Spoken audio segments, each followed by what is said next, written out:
Sí, bueno, la conexión está bastante inestable y a ver, cuando le he dado a grabar, parece que estaba grabando hasta hace un momento, ¿no? Y luego ha dejado de grabar. No, creo que Es- ahora recién está grabando, doctora. ya, bueno, mil disculpas, está mal la conexión. Esperemos que ya no falle y que continúe la grabación. Bien, bueno, un detalle, una observación que hay, por ejemplo, sobre todo en los trabajos en los planes globales de los docentes, ¿no? Presentan los cuadros, ¿no? Y directamente cuadro, cuadro, cuadro, pero sin explicar nada referente al cuadro, ¿no? Aunque sea un trabajo como plan global, siempre hay que explicar los cuadros, ¿no? Tengo una colega, que era coordinadora también en el posgrado. Y siempre nos decía, ¿no? En las reuniones con los docentes, hay que hacer hablar al cuadrito, ¿no? Que es una frase que me gustó mucho, ¿no? Y que siempre les repito también, ¿no? Entonces tenemos que hacer hablar a nuestros cuadritos, a nuestras figuras, no presentarlas directamente y asumir que el lector las va a interpretar, las va a comprender, ¿no? Siempre tenemos que presentarlas por un lado y también describirlas, ¿sí? Entonces, todas las tablas o figuras deben aparecer numeradas y con un título explicativo que permita al lector su correcta comprensión, ¿no? Se debe indicar la fuente de la que procede. Cada cuadro, cada figura que se incluya en una investigación, se debe incluir la fuente, ¿no? Si es que es de elaboración propia, se pone entonces en la nota elaboración propia, o si no, se pone la fuente de donde procede. En el manual del formato APA que les he compartido en la bibliografía también están ejemplos y los modelos de las tablas, ¿no? Porque hay un modelo específico, ¿no? Entonces hay que es un modelo más sencillo con solamente líneas, o sea, una forma un poco más estilizada y más simple, un poco más elegante también de presentar las tablas que está ahí en el manual, ¿no? Y ese es el que se debe usar, ¿no? Entonces, siempre al presentar las tablas, como les decía, se debe presentarlas, se debe escribir y colocar también la fuente de la que procede, ¿no? Bueno, y otro elemento que también, otro elemento complementario que puede estar presente en los trabajos académicos son los anexos, ¿no? En los anexos se incluyen aquellos materiales complementarios que no se incluyen en el cuerpo del trabajo porque no son quizás esenciales, ¿no? O porque son muy extensos y eso podría hacer que distraiga la lectura o que se corte la lectura del documento, luego pasa una tabla quizás muy larga, entonces que eso interfiere, digamos, en la lectura del documento, ¿no? Cada anexo debe contar con su propia numeración, debe tener un título, ¿no? También la fuente de la que procede ese anexo, ¿no? Y, por ejemplo, algunos ejemplos de anexos que se podrían incluir en los trabajos son, por ejemplo, el texto del cuestionario, si es que han utilizado la técnica de la entrevista, por ejemplo, entonces se puede poner los cuestionarios, ¿no? Em, si están hablando, si están analizando algún texto o algún material, digamos, se puede poner partes de ese texto que se ha analizado, ¿no? Si están hablando, por ejemplo, en un trabajo, quizás están hablando sobre los trabajos realizados por alumnos de primaria, quizás se pueden poner ejemplos también de estos trabajos, ¿no? Se pueden poner tablas y gráficos adicionales, se pueden poner también fotografías de las actividades realizadas, por ejemplo, si han utilizado una técnica, qué sé yo, de observación, ¿no? La observación directa, entonces pueden poner fotografías, ¿no? Si han realizado también entrevistas, pueden poner alguna fotografía de la actividad, ¿no? Si han realizado alguna encuesta, también se puede complementar con una fotografía, ¿no? Pero un dato importante es que todo anexo tiene que estar citado alguna vez en el texto, ¿no? Los anexos, o sea, no se ponen también solo por ponerlos o por complementar el trabajo, también se los debe de mencionar o citar en el cuerpo del trabajo, ¿no? Por ejemplo, para mi tesis yo elaboré una base de datos que era muy, muy grande, ¿no? Porque era sobre todos los datos de la producción cinematográfica desde 1900, cinematográfica boliviana desde 1925 hasta el 2015, ¿no? Entonces eran unas tablas, primero que muy, con muchos elementos, ¿no? Entonces unas tablas largas y también extensas, ¿no? Porque eran muchos años que se investigó. Entonces esto era muy difícil no se podía incluir, ¿no? En el cuerpo del trabajo. Sin embargo, de estas bases de datos yo fui elaborando ya, analizando las diferentes variables y fui incorporando ya los resultados, ¿no? En gráficos y tablas en el cuerpo, ¿no? Del trabajo. Pero esa base de datos era como que, obviamente, la base de datos en la cual que fui elaborando y de la cual luego fui extrayendo diferentes informaciones. Entonces, esa base de datos las tengo que citar, ¿no? Entonces, la he citado muchas veces en el texto porque ese era como que la base de la investigación, ¿no? O sea, era un elemento muy importante de la investigación. Entonces, todos los anexos que nosotros vayamos a incorporar deben de citarse de alguna manera se debe demostrar de por qué lo estamos poniendo, ¿no? Entonces, se debe presentarlos, ¿no? Si han realizado alguna entrevista, entonces, si van a incorporar el cuestionario, ¿no? Se pone, ¿no? La técnica utilizada fue la entrevista, se entrevistó a todas las personas, para ello se realizó el cuestionario, ver, ¿no? Anexo número 1, digamos, ¿no? Entonces ahí está se presenta el cuestionario, ¿no? Bien, entonces en el encabezado del anexo también se debe indicar en qué consiste el contenido, es decir, ponerle un título, ¿no? Y otra recomendación importante es no añadir anexos que no tengan una conexión evidente con el trabajo de investigación. Es decir, si no hemos utilizado ese material, si no lo hemos citado en el cuerpo del trabajo, no se debe incorporar como anexos, ¿ya? Algún material que puede ser que tenga una relación temática, pero si no lo hemos utilizado en el cuerpo del trabajo, si no lo hemos citado al menos alguna vez, no debe incluirse como anexo, ¿ya? Y por otro lado, otra recomendación también es que no se debe utilizar los anexos para incluir apartados o parte del texto, ¿no? Que por cuestiones del límite de páginas, digamos, que nos haya puesto un límite de páginas quizás para la tesis o para el artículo, ¿no? Y que no nos ha entrado en el cuerpo del trabajo, no debemos incluir, digamos, ese texto que nos sobra como anexos, ¿no? Los anexos son elementos como que más pueden ser los instrumentos, ¿no? Como les decía, pueden ser fotografías, pueden ser todos documentos de respaldo de cómo se ha hecho la investigación, ¿no? Pero no incluir partes que son importantes o que deberían estar en el cuerpo del trabajo. Bien, bien. ¿Tienen alguna duda hasta aquí? Doctora, solo un detalle. Cuando habló de la tabla de contenidos, usted mencionó que un artículo tiene una tabla. Creo que no, ¿verdad? Yo les pediría, digamos, en los formatos que se presentan para las revistas, generalmente no se incluye, ¿no? Sin embargo, como estamos hablando aquí de todos los elementos que generalmente, déjenme admitir a alguien más, todos los elementos que generalmente debe tener un trabajo de investigación y para hacer la práctica también del formato APA, de cómo debe manejarse la tabla, les pediría que sí lo incluyan, ¿no? Para ese trabajo.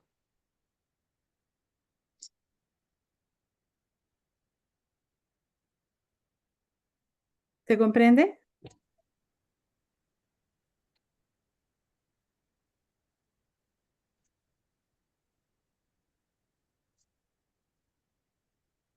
¿Me escuchan o se Doctora, ha cortado? Sí. doctora, yo tengo otra preguntita.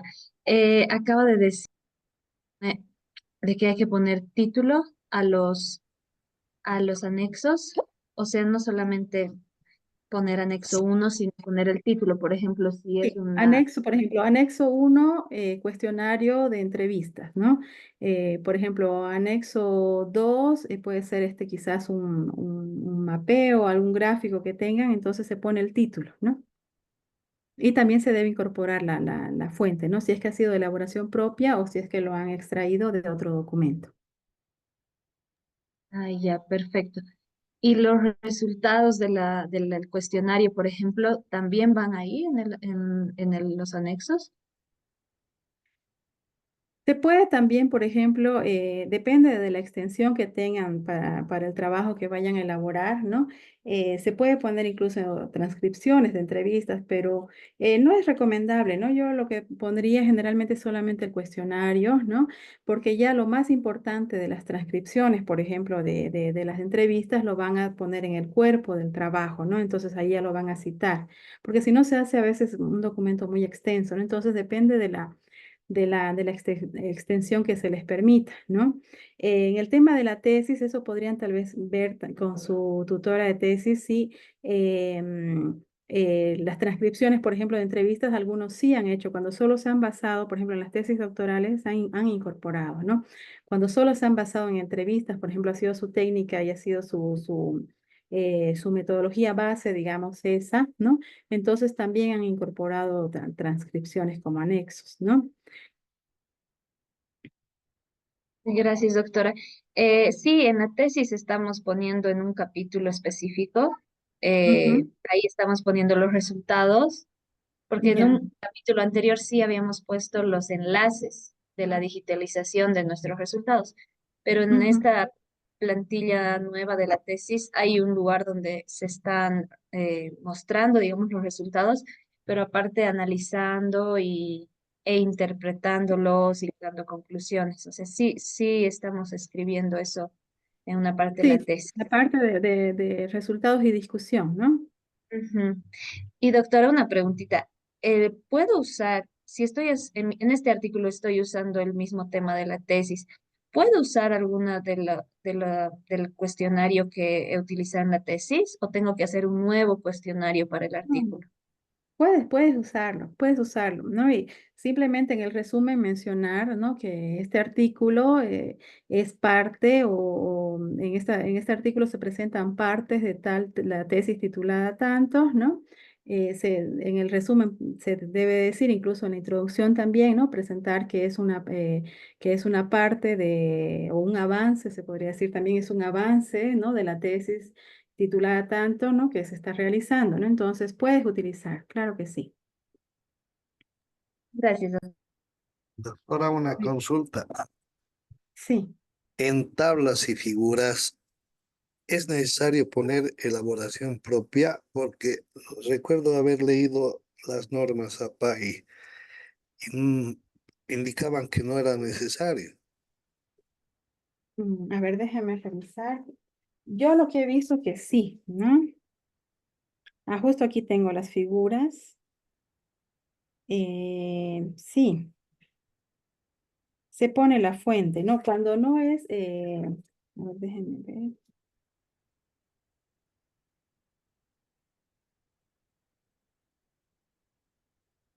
Ujú. Ujú.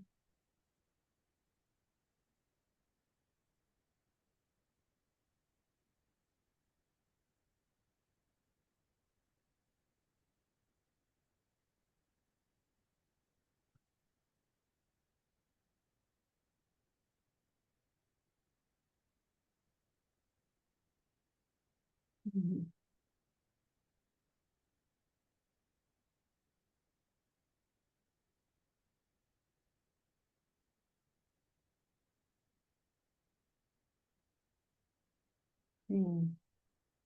Puede ser que haya cambiado esa parte que me dice Ramiro es, ¿quién me estaba conversando? Disculpe. Omar, ¿Cuál es su Omar, nombre? Omar. Omar. Sí. Sí, sí. Justo estoy acá viendo esto y en la nota dice esta tabla muestra cómo cambia bueno, es la descripción. Déjenme revisarlo bien, Omar, por favor, y les contesto por el chat. Porque hasta donde yo manejaba, digamos, sí se ponía elaboración propia, ¿no? Pero acá no estoy encontrando un ejemplo de elaboración propia. Tendría que leerlo, revisarlo nuevamente y les paso el dato. ¿Está bien? Gracias. Muy bien. Doctora, Sí, me voy un a... último detallito, por favor. A ver, para Sí. que tal vez yo no lo esté entendiendo. Nuevamente, en la tabla de contenidos, entonces, al igual que si fuera un trabajo de tesis, de la misma manera usted quiere que para el artículo generemos una tabla de contenidos. Sí, sí, exactamente. más que todo para el uso del formato, ¿no? Entonces quisiera que sí incorporen una tabla de contenidos, ¿no?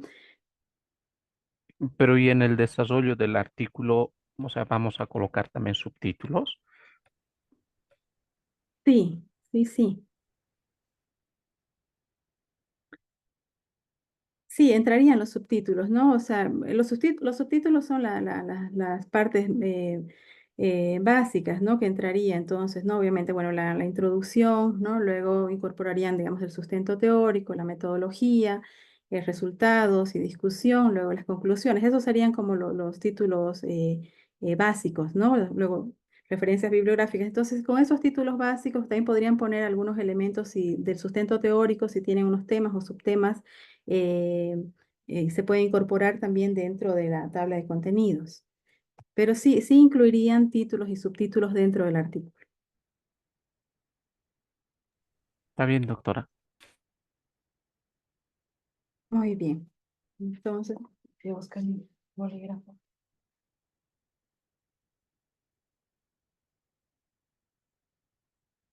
Bien, voy a anotar lo de revisar la fuente de las tablas. Bien.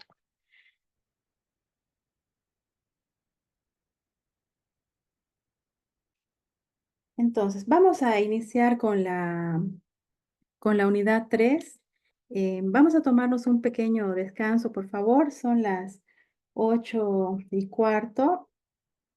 Les pediría, por favor, que a las 8:30 nos conectemos nuevamente para iniciar con esta tercera unidad. ¿Les parece bien? Sí, doctora, gracias. Está bien. Gracias.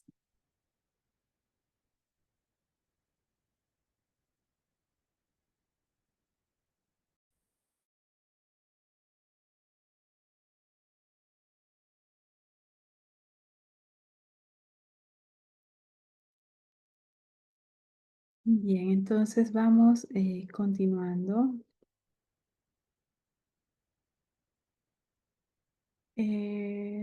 200 páginas. Habían algunas preguntas sobre la cantidad de palabras.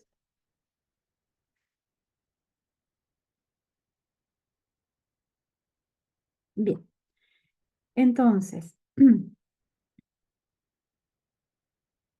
con esta parte vamos a concluir la unidad 2, que era bastante extensa, pero creo que la información considero que tenía muchos elementos muy necesarios. Voy a admitir a alguien más.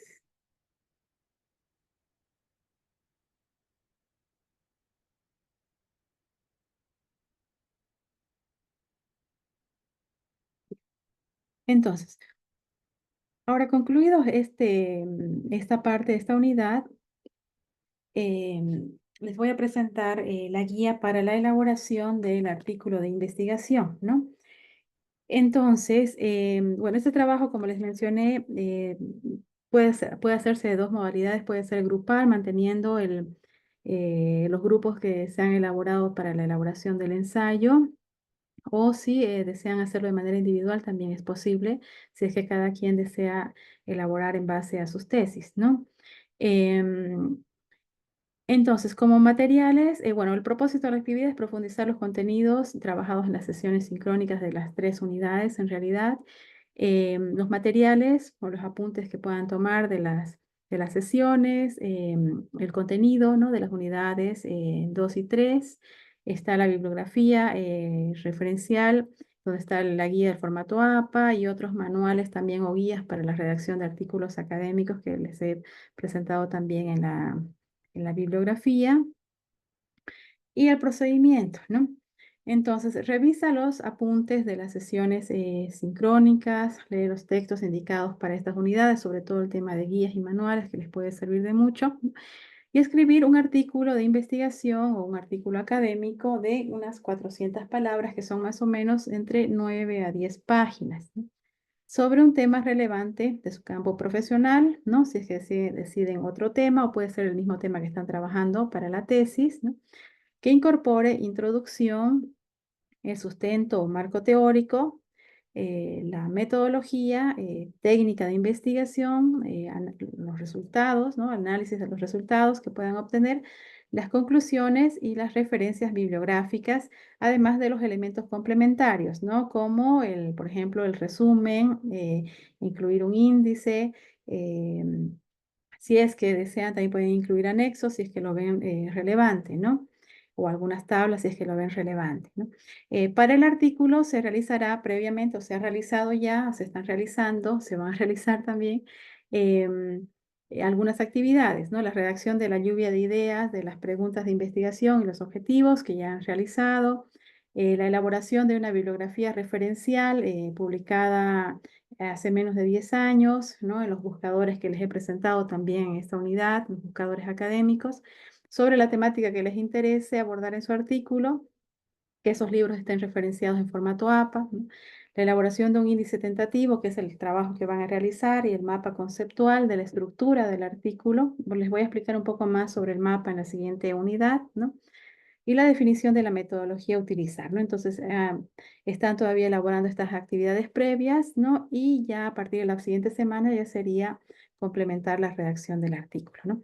Entonces, una vez que hayan terminado el artículo, lo subirán en formato Word a la plataforma, en el espacio de tareas, estoy dando hasta el día domingo 3 de noviembre, ¿no? Yo en el plan global y en los documentos formales, en el plan global y en los documentos formales del módulo, por temas administrativos y del contrato, digamos, como el contrato vence el 30 de octubre, no se deben presentar otras fechas posteriores, ¿no? Porque no sé, debe ser un tema legal del contrato, no sé, ¿no? Entonces, siempre se pide que todas las fechas se mencionen hasta la fecha final donde concluye el módulo, ¿no? Al menos en el posgrado, ¿no?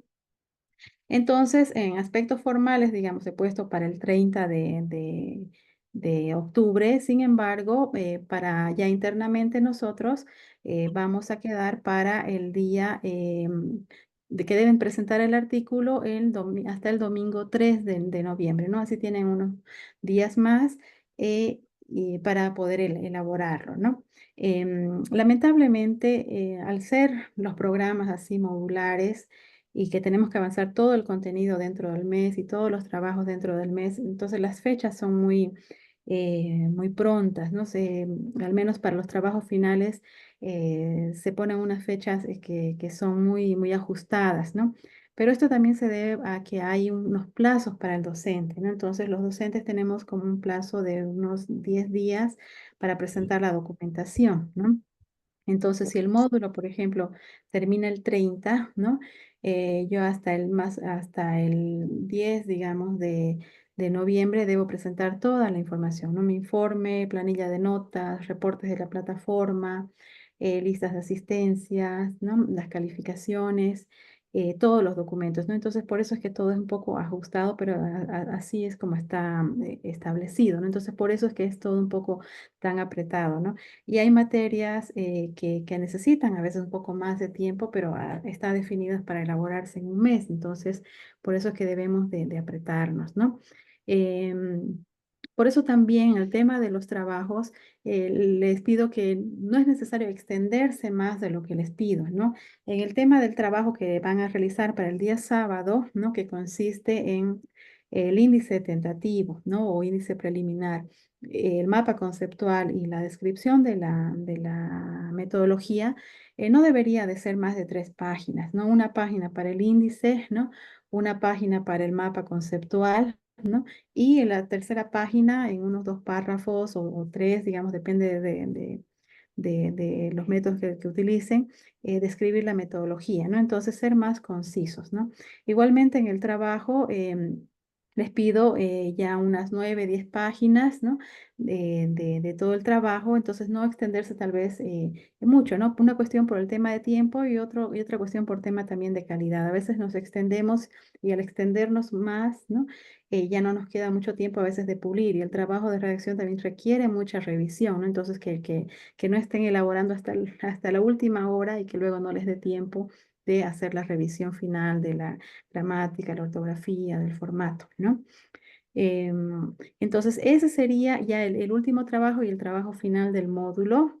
El trabajo que presentarían el día sábado, que es el día 26, sería el último trabajo para esta unidad, que es la unidad 2. Y el trabajo del artículo ya sería solo ese trabajo para la unidad 3. Y como les decía, entonces he eliminado también otro trabajo que tenía previo, pero que considero que no es necesario y prefiero que le dediquen el tiempo necesario estos días que quedan para la redacción del artículo. Bien, entonces voy a dejar de compartir. Una consulta, doctora, antes de que continúe. Sí, Em, Como esta guía que nos está mostrando que es para el miércoles, para este sábado va a haber otra guía con ese un punteo de 3 cosas que nos pide. Yo he estado leyendo para presentar el primer trabajo que se tenía que presentar hoy, después lo postergó al jueves, donde había título, después subtítulo. Entonces, les voy a yo le mostrar esa guía. pediría yo le pediría que nos suba así otra vez la guía una guía Presentar el sábado, para sí. presentar el sábado y mejorarla la número 7, porque ahí Ujú. también está, ¿no? Así muy, muy general veo los puntos. Nos va a facilitar mucho, doctora, el que nos puntee qué cosas debe tener nuestro artículo, ¿no? O sea, estamos haciendo muchos en base a nuestra tesis. Hoy Sí, ya nos ha dicho de que no tiene que ser el mismo título, sino algo quizás como un resumen o del mismo tema. sí. Después, en nuestras tesis tenemos ya redactado un objetivo general y 3 objetivos específicos. Eso hemos quedado con las tutoras. Y en el anterior trabajo, usted nos ha pedido una lluvia de objetivos también. Entonces, yo quisiera saber cómo, dónde y enlazar y hacer un artículo que, bueno, que tenga esa correlación que nos pide, por favor. Ya, sí, sí, les voy a hacer un punteo más detallado. em, de los elementos que va a contener el artículo, ¿no? Entonces, es básicamente la estructura que les he presentado, ¿no? Que ya van a ir elaborándola al elaborar el índice, ¿no? Y el mapa conceptual, entonces también van a ir elaborando algunas partes, por ejemplo, algunos conceptos, algunas ideas principales o secundarias que puedan tener su artículo, pero se los voy a elaborar. Y también en la unidad 3 vamos a ver más elementos detallados sobre el tema de la redacción, ¿no? Entonces, por eso también he retrasado la presentación del índice preliminar y el mapa conceptual para que puedan ver la unidad 3, ¿no? Esa parte donde abordamos estos aspectos y así tengan también las ideas más claras. Voy a buscar la guía que me pide. Deme un minutito, por favor.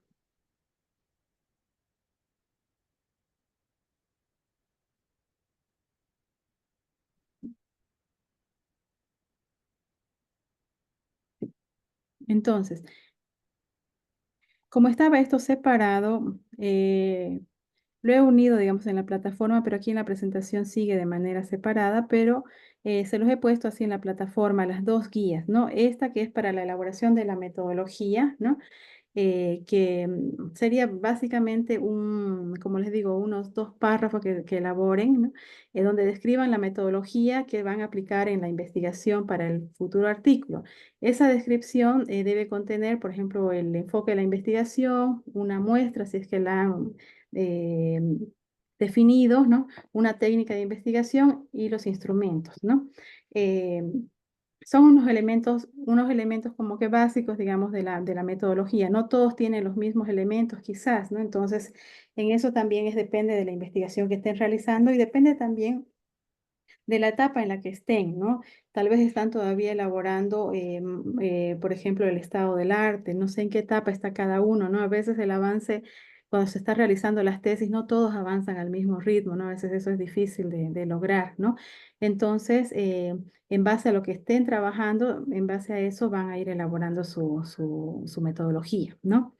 Esa es la descripción de la metodología con estos elementos, ¿no? El enfoque de la investigación, la muestra que hayan definido, la técnica de investigación y los instrumentos, ¿no? Entonces sería una redacción de 1 o 2 párrafos que describa estos elementos, ¿no?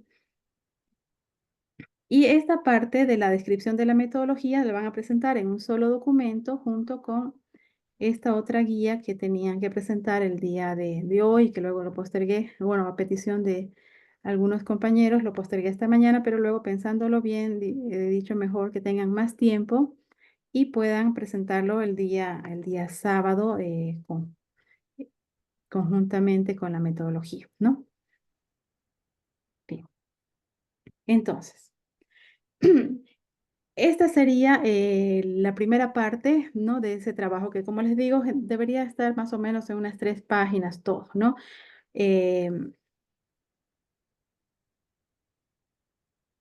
Entonces, para el futuro artículo de investigación, que es el trabajo final del módulo, deben realizar previamente las siguientes actividades, ¿no? Aplicando la estrategia de lectura comprensiva, lea atentamente los textos elegidos para su bibliografía, eh, de la bibliografía referencial, ¿no? Que ya han elaborado en el anterior trabajo, ¿no?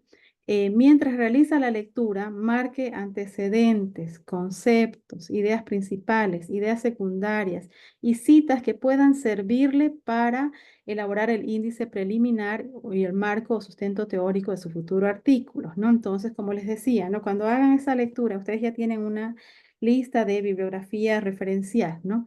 Entonces se procede a la lectura y lo que yo hago particularmente es que me creo un documento de Word donde me hago como un resumen de cada una de esas lecturas y ahí en ese documento voy extrayendo partes de los artículos que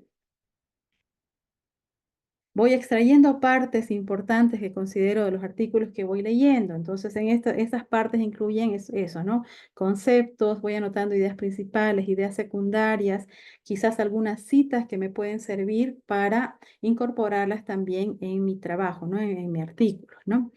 Em, Esta es una sugerencia, no quiere decir que me lo van a presentar, ¿no? Es lo que les mencionaba, lo que hago particularmente, que es como elaborar las fichas, ¿no? Que se solía hacer unas fichas, digamos, de resumen de cada trabajo, ¿no? Eso no es necesario presentarlo, pero es una forma de hacer el ejercicio y facilitar a uno la elaboración de resúmenes, de marcar el texto importante que nos puede servir. De cada texto, elabora un documento resumen en el que colocará las citas que ha seleccionado para su futuro artículo. En cada texto extraído, en cada cita que se extrae de las lecturas, debe ponerse la referencia. ¿Esto para qué? Para que la podamos ya luego ubicar y directamente colocar ya en nuestro primer borrador, ¿no? Entonces así ya no perdemos el texto, no perdemos tiempo buscando dónde estaba esto. O sea, cuando extraigamos una parte, un texto de la lectura, poner ya la referencia, ¿no? Entre paréntesis el apellido del autor, el año y P cuando es una página o PP punto cuando son, digamos, está en 2 páginas. Por ejemplo, Vanegas, 2024, página 1. Ahora, con las ideas surgidas a partir de los textos leídos, elabore una tabla de contenidos o índice preliminar. Como les decía, es un índice preliminar, no es que sea el índice definitivo. Están en ese proceso. Vamos a hacer, ¿no? Este trabajo del artículo por partes, ¿no? Entonces, este índice preliminar es una primera guía, una primera estructura que están proponiendo para su artículo y puede ser que posteriormente, cuando vayan puliendo la redacción, puede ser que cambien algunas cosas, aumenten algunos elementos o quiten otros elementos que tal vez ya no son tan relevantes, ¿no? Entonces, elabora una tabla de contenidos o índice preliminar de su futuro artículo. Debe contener la estructura del formato del artículo e ideas o temas principales y secundarios, es decir, títulos y subtítulos que puedan incorporar ya en su marco teórico o su sustento teórico, ¿ya? Como les mostré también, voy a volver un poquito atrás.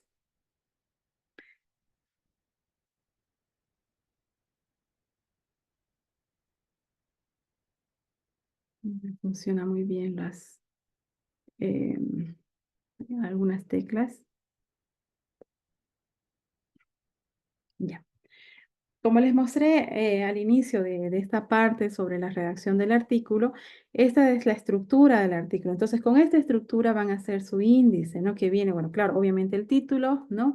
el subtítulo, que es puede ser un título más, un título más detallado, digamos, de su artículo, ¿no? El resumen, las palabras claves, la introducción, ¿no?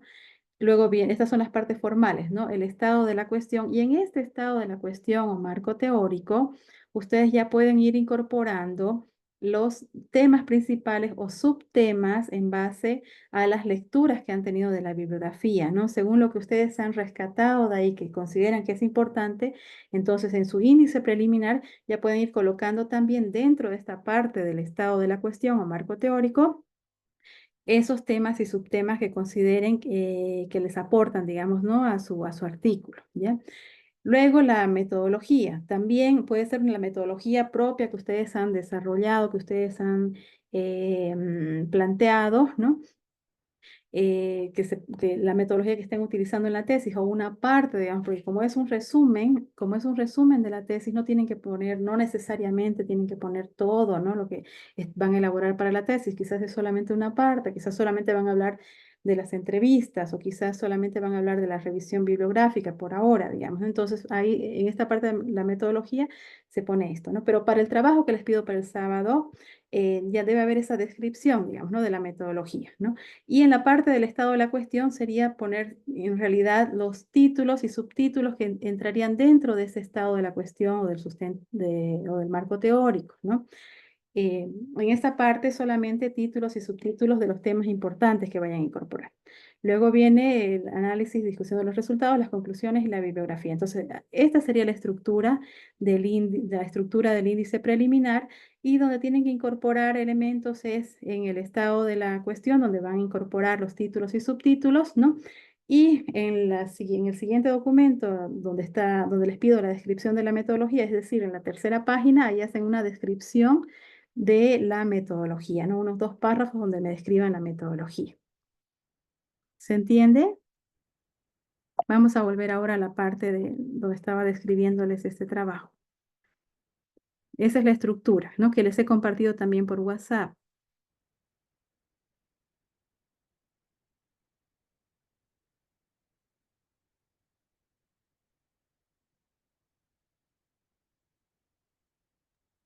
Doctora, disculpe, una duda que me ha surgido ahora. La guía de aprendizaje 4 se ha unido con la 5 para este sábado y la Sí. del artículo final es la guía 7. ¿Hay alguna guía de aprendizaje 6? Sí, había una guía de aprendizaje 6 que era un trabajo que les estaba pidiendo que era una autoevaluación, ¿no? Que era una ficha metacognitiva para donde ustedes hacían una evaluación sobre el módulo, sobre los contenidos que consideraban que habían aprendido, pero con los trabajos que tienen también entonces he considerado eliminarla, ¿no? Entonces la guía de trabajo 6 no la vamos a hacer. Gracias, doctora. Ya, muy bien, de nada.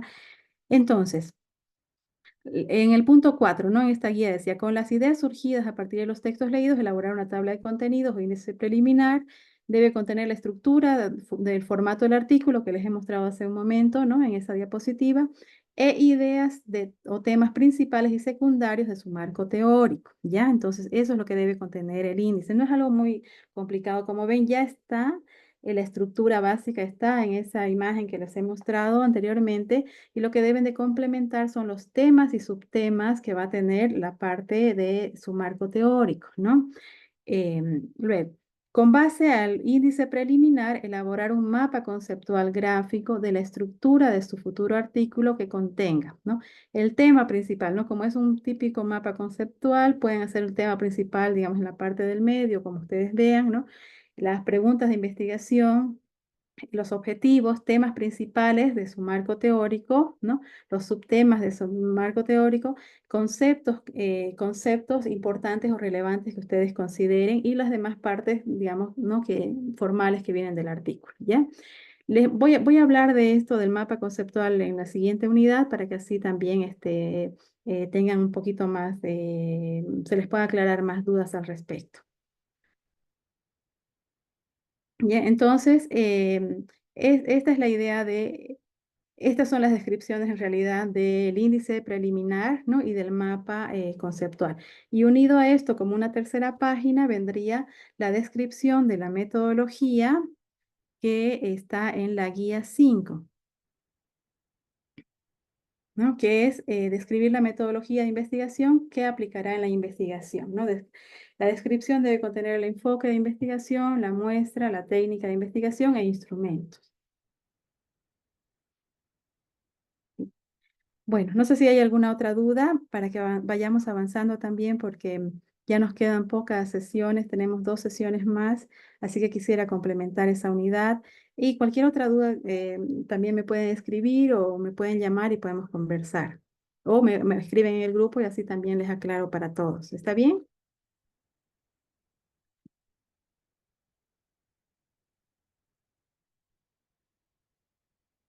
Espero que sí me escuchan.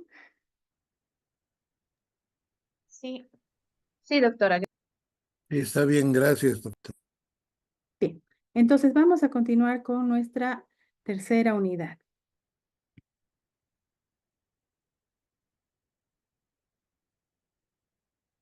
Mm.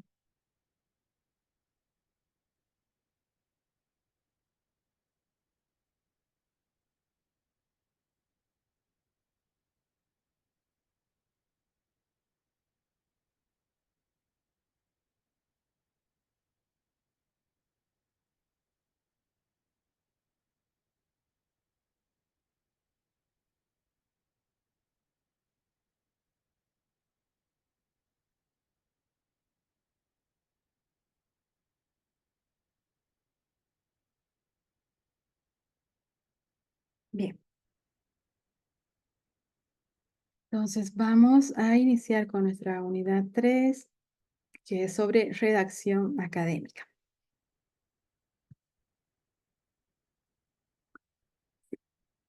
Bien, entonces en esta unidad vamos a basarnos mucho en el manual de Sánchez Upegui y otras recomendaciones más sobre recomendaciones de estilo, recomendaciones sobre lo que debemos evitar, ¿no? O consejos para escribir artículos o documentos académicos, ¿no? Entonces, escribir es una actividad que implica varias acciones, ¿no? Entre esas acciones están las siguientes, ¿no? Establecer objetivos claros, planificar el texto, que es lo que estamos haciendo hasta ahora cuando estamos viendo el tema del índice tentativo, el mapa conceptual, ¿no? La elaboración de los objetivos es parte de la planificación, ¿no? Identificar el contexto, ¿no? El que estamos escribiendo, identificar el perfil del lector también es importante. Esto para todo tipo de textos, ¿no? Dependiendo del perfil del lector, dependiendo del contexto, o sea, de nuestra publicación que queremos hacer, entonces vamos a definir formatos y estilos de escritura, ¿no? Escribir requiere estudiar el lenguaje, buscar información pertinente y confiable, leer de manera comprensiva, es decir, leer preguntando al texto o preguntando al autor, ¿no? ¿Cuál es el objetivo que tiene? ¿Cuáles son las preguntas que se hacen los autores al escribir? ¿Cuáles son las respuestas o los resultados que están obteniendo los autores y que nos presentan en esos documentos a los que estamos leyendo, ¿no? Escribir también requiere tomar notas de manera organizada, tener un método, ¿no? Tener técnicas de estudio, ¿no? Por ejemplo, lo que les comentaba, ¿no? He realizado yo esa práctica siempre de elaborarme resúmenes de los textos que escribo y marcarlos y ponerles notas en los documentos en Word, ponerles títulos, ponerles subtítulos, que me ayuda, digamos, a no perder esa información, a reorganizarla y ver dónde me puede ser útil, ¿no? Entonces, cada persona también puede desarrollar sus propios métodos, ¿no? Entonces, es un método, una forma, digamos, que para mí es práctica, ¿no? Quizás otros realicen fichas u otros directamente impriman el documento y sobre el mismo documento marcan lo que necesitan y luego lo vuelven a buscar, ¿no? Entonces, cada quien va desarrollando una manera práctica de tomar notas, ¿no? De la manera que les es más fácil, ¿no? Entonces, yo les he comentado de una manera que me parece una forma de organizar el texto también y que nos puede servir. También exige desarrollar ideas, es decir, en base a lo que estamos leyendo, ¿no? Que podemos deducir, ¿no? O qué temas y subtemas podemos deducir que están presentes en esos textos y que nos pueden servir, ¿no? Qué ideas nos surgen o qué otros temas nos surgen investigar a partir de nuestras lecturas que tal vez no están en lo que hemos encontrado hasta ese momento, pero que nos pueden motivar a buscar esas temáticas, o sea, entonces nos ayuda también a desarrollar esas ideas, ¿no? Y escribir también es una actividad que implica revisar el texto una y otra vez, editar y corregir, que es un trabajo también bastante moroso, bastante detallado, dedicado, ¿no? Y que merece un tiempo, ¿no? Entonces, por eso es importante tomarse el tiempo necesario, planificar nuestro tiempo de manera que una vez terminado el texto podamos realizar las correcciones necesarias, ¿no? Entonces nos dice Sánchez Upey, que es el autor de este manual de redacción que les he recomendado en la bibliografía, que escribir es un proceso integral, es ejercer una paciente labor textual en la pantalla del computador o en la hoja en blanco para lograr finalmente una superficie significativa. De ahí que la inspiración llega cuando estamos simultáneamente buscando, estudiando, construyendo, expresando, ¿no? Entonces es una labor que se hace de manera simultánea, ¿no? Por eso les menciono también que mientras están leyendo, van seleccionando información, van marcando y también tener una hojita, un borrador donde uno va agregando ideas, puede ser que surjan ideas nuevas, em, em, espacios, por ejemplo, ¿no? que no se han abordado en esa investigación, temáticas que no se hayan abordado, entonces nos van surgiendo esas ideas paralelamente. Entonces siempre es bueno, considero, que mientras vamos haciendo esa revisión, nosotros también vamos escribiendo, ¿no? Entonces, paralelamente vamos tomando esas notas, ¿no? Bien. Entonces, en el proceso de escritura también surgen algunos bloqueos, ¿no? Y algunos errores comunes, ¿no? Y estos errores que pueden provocar algunos bloqueos a la hora de escribir, les puedo mencionar algunos que son, por ejemplo, desviar el objetivo del manuscrito o no tener un objetivo, ¿no? Entonces, cuando no tenemos un objetivo claro o unos objetivos claros, es muy fácil que tal vez nos vamos desviando y nos vamos por las ramas, ¿no? Otro error, digamos, común a veces es redactar frases, nos dice Sánchez Upey, enrevesadas, ¿no? Cuando son quizás algunas expresiones muy abstractas, ¿no? Que se van convirtiendo, digamos, en obstáculos también para la lectura, ¿no? Entonces nos recomienda que mientras más claro podamos escribir, mejor, ¿no? Entonces tratar de escribir frases más concretas, más claras, más concisas, ¿no? Cuando se escriben estas frases enrevesadas, es decir, esas oraciones largas, ¿no? Muy largas, ¿no? Que no tienen un punto, o a veces hay un error que se comete mucho, ¿no? Al menos en lo que he revisado, es el tema de no hallar el punto donde dividir una oración, ¿no? Entonces la oración sigue, sigue, sigue, sigue, sigue, y a veces esa oración tiene 5, 6, 7 líneas, ¿no? Entonces se van construyendo esas oraciones interminables que a veces son difíciles de comprender porque no están, no son oraciones concretas y claras, ¿no? Y por otro lado, también un error muy común es el de elaborar párrafos enormes, ¿no? En los últimos, un libro que estoy revisando, justamente, o sea, tiene párrafos que son a veces de 2 páginas, ¿no? Entonces, ahí se está cometiendo un error de que no podemos identificar cuál es la idea central del párrafo. Vamos a ver más adelante, ¿no? Cómo se estructuran los párrafos, ¿no? Pero se comete el error de que a veces no podemos captar o definir hasta dónde va la idea de este párrafo y dónde podemos continuar la siguiente idea, ¿no? Sino que se sigue escribiendo, escribiendo, escribiendo, escribiendo sin pausa, ¿no? Entonces, estos son, como dice el autor, párrafos como muros infranqueables, ¿no? Que ni el más entrenado lector podría escalar, ¿no? Son frases de Sánchez Upegui, ¿no? Otro error es ocultar la idea principal hasta casi hacerla desaparecer del texto, a veces no tener cuál es la idea clara de ese párrafo, cuál es la idea clara de esa oración. eh, a veces se va escribiendo y entonces se van por las ramas y se pierde la idea principal. Entonces, al final ese texto resulta un poco incomprensible, ¿no? Otro error, por ejemplo, es utilizar palabras por tanteo, o sea, dar rodeos interminables. Es lo que nos decía una profesora de redacción que tenía en la universidad, ¿no? Que siempre utilizaba esa frase: esto parece una cola de chancho, así, ¿no? Como que da vueltas y vueltas y vueltas y no llega a un punto, ¿no? Entonces está dando vueltas, está dando rodeos en lo mismo, ¿no? No llega a concretizar la idea central y punto, ¿no? Poner el punto ya sea seguido, punto final, ¿no? Entonces, cuando hacemos estas frases tan largas, ¿no? Cuando nos es difícil a veces cortar la oración, entonces llegamos a tergiversar nuestro texto, que nuestro texto nuevamente se vuelva difícil de comprender, ¿no? Otro error también es el de recurrir a verbos comodines, ¿no? El verbo ser, estar, ¿no?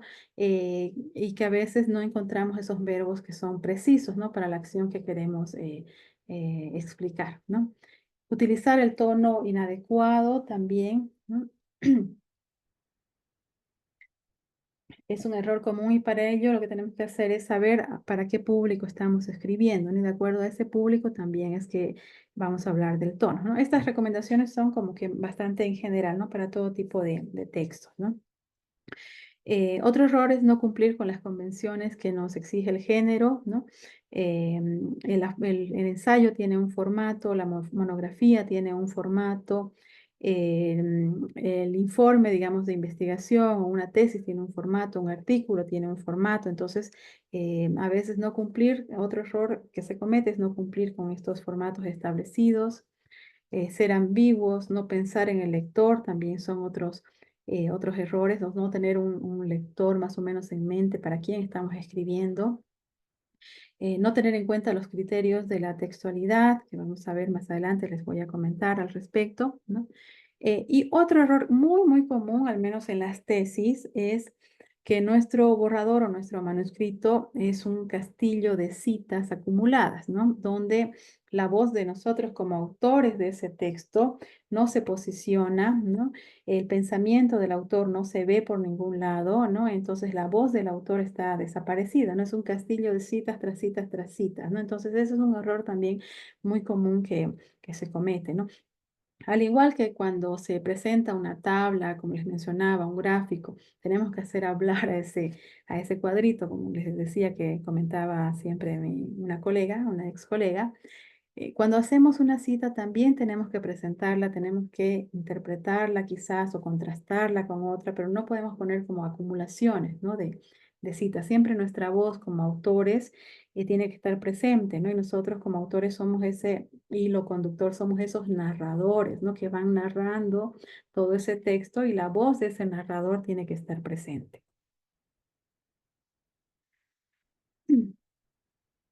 Bien. Entonces, la escritura es un proceso de resolución de problemas que deben enfrentarse con diversas estrategias, ¿no? En la escritura debemos pasar por este proceso que se llama la composición textual, ¿no? Componer un texto es distribuir las partes de todo, ¿no? Un discurso, nos dice Sánchez Humpey, en un orden tal que pueda constituir ese todo, ¿no? La composición es una adecuada planeación con base en el buen manejo del código lingüístico, nos dice el autor, para producir textos coherentes y significativos que encuentren resonancia en el lector. Vamos a ver ahora este cuadro que es bastante interesante, ¿no? Donde nos muestra cómo es el proceso de composición textual. Vemos que el proceso de composición textual, el proceso de componer un texto, de redactar un texto, tiene tres partes principales, ¿no? La primera, que es la prerredacción, ¿no? Donde se va explorando el problema que queremos investigar o sobre el que queremos escribir y se va trazando ese mapa de la escritura, ¿no? Ese mapa de la escritura es lo que más o menos les estoy planteando en estas actividades que tenemos que hacer del índice preliminar, el mapa conceptual de nuestro futuro artículo, es ese mapa de la escritura. Entonces, a través de la elaboración de esos ejercicios nos va a ayudar, ¿no? A estructurar nuestro artículo, ¿no? Entonces, en esta primera etapa, que es la prerredacción, tiene diferentes pasos, ¿no? Que les voy a mencionar, ¿no? Primero, obviamente, seleccionar, ¿no? Y delimitar y enfocar el tema, ¿no? Ustedes ya más o menos puede ser que lo tengan delimitado según su tesis, los que van a hacer sobre su tesis, o pueden estar quizás buscando una temática, quienes van a hacer sobre otra temática, quizás, ¿no? Entonces, seleccionar, delimitar y enfocar el tema es uno de los pasos, ¿no? Establecer la intención comunicativa, es decir, qué es lo que quiero lograr, ¿no? Quiero describir, quiero hacer una reflexión, quiero presentar datos, ¿no? ¿Cuál es mi intención al escribir este texto, ¿no? Determinar el objetivo del texto es un paso sumamente importante, ¿no? Para eso también les he pedido ese ejercicio de elaborar esos 5 objetivos. Y si bien, como mencionaba un compañero, ¿no? Para la tesis o según los grupos, porque también tienen diferentes tutores, me imagino, ¿no? Entonces les han pedido un número de objetivos, ¿no? Yo les he pedido 5, ¿no? Sin embargo, estos 5 objetivos son también a manera de ejercicios. Uno al principio hace, ¿no? Ustedes como investigadores también seguramente en estas partes previas a la escritura, cuando estamos planificando, elaboramos una lista de objetivos y esos objetivos luego los vamos a revisar, vamos a seleccionar, vamos a eliminar o vamos a agregar otros, ¿no? Entonces, todo lo que presenten hasta antes de presentar el artículo son esas partes de la planificación. Entonces, quiere decir, como les he dicho anteriormente, no quiere decir que está tallado en piedra, ¿no? O escrito en piedra. Cuando ya elaboren el artículo, quizás van a eliminar algunos, quizás van a aumentar otros aspectos. Entonces, estos son ejercicios, ¿no? Ejercicios de la pre-redacción. Por eso les he pedido 5 objetivos y 5 preguntas de investigación que deben corresponderse con esos 5 objetivos. Y de ahí seguramente para su trabajo van a mantener algunos, van a descartar otros o los van a mantener los 5. Eso ya depende de ustedes en ese trabajo de pulido que van a hacer de la planificación de su texto, ¿no? Al principio. Entonces, determinar el objetivo del texto, definir el público, ¿no? Identificar el género, bueno, en el caso del artículo ya lo tienen obviamente identificado, pero cuando estamos planificando, cuando estamos iniciando y no sabemos todavía qué tipo de texto vamos a escribir, entonces obviamente hay que pasar a este punto de identificar qué género en qué género vamos a escribir, ¿no? En la prerredacción también está la búsqueda de información pertinente y actualizada en fuentes confiables que estén relacionadas con el tema, ¿no? Para esta búsqueda de fuentes confiables les he mostrado todos esos sitios, esos buscadores, esas páginas web donde pueden conseguir información, publicaciones académicas que sean confiables, ¿no? También en esta prerredacción, en esta etapa de prerredacción es lo que se hace la generación de ideas, la toma de apuntes y la realización de esa cartografía conceptual, ¿no? Ese mapa que les he pedido, ¿no? Que vamos a hablar en un momento más también, ¿no? Redactar la idea principal, redactar la tesis principal, ¿no? ¿Cuál es la idea principal? ¿Qué es lo que quiero con qué idea principal quiero que se quede mi futuro lector, ¿no? Entonces también, ¿cuál es la idea principal? ¿Qué es lo que quiero que quede claro en mi artículo? Eso también es bueno redactarlo, ¿no? Para que no nos desviemos, ¿no? Entonces, lo que quiero hablar es sobre este punto específico o lo que quiero, la idea principal que quiero que quede en la mente del lector es esta. Entonces, ¿cuál es la idea principal? Esa tesis que quieren defender, tesis en el sentido de ideas, ¿no? Que quieren ustedes defender en su artículo, ¿no? También en la prerredacción es un ejercicio importante el esbozar un ideograma o mapa conceptual, ¿no? De la estructura del artículo, ¿no? ¿Cuáles son los conceptos principales? ¿Cómo va a cómo va a estar estructurado? ¿Cuáles van a ser las ideas principales, las ideas secundarias? ¿Cuáles son los conceptos principales que quiero incorporar? ¿Qué citas importantes quisiera, digamos, incorporar y que quiero darles relevancia, ¿no? Entonces, esos elementos se deben incorporar en ese mapa conceptual. Entonces, ese mapa conceptual nos ayuda a tener como que una imagen gráfica de la estructura de nuestro artículo. ¿Cuál es la idea central, ¿no? ¿Cuáles son las ideas secundarias, ¿no? ¿Qué relación hay entre esas ideas? Entonces, son formas también que nos ayudan a visualizar la estructura de nuestro artículo, ¿no? Y ya otro ejercicio sumamente importante es el de proponer una tabla de contenidos o un índice preliminar, que también es uno de los ejercicios que les he propuesto antes de la realización del artículo, ¿no? Bueno, entonces todos esos elementos y esas actividades son las que se deben realizar en este primer proceso de la pre-redacción, que está básicamente relacionada con la planificación de nuestro texto, ¿no? Luego, en la segunda etapa, una vez que ya han elaborado, ya tienen sus objetivos, ya tienen sus preguntas de investigación, ¿no? Ya tienen sus objetivos, tienen su bibliografía referencial actualizada de fuentes confiables, ¿no? Han elaborado en base a esa bibliografía y la extracción de esas ideas principales, secundarias, han elaborado su índice tentativo, ¿no? Han elaborado un mapa, un gráfico, ¿no? Un gráfico donde nos muestre de manera visual esa estructura del artículo en base desde el tema principal o desde la idea principal y las ideas secundarias que se desprendan, ¿no? O las partes que componen, digamos, el artículo lo puedan mostrar visualmente en ese mapa conceptual, ¿no? Luego pasamos a esta otra parte ya que es la producción del texto o la redacción, ¿no?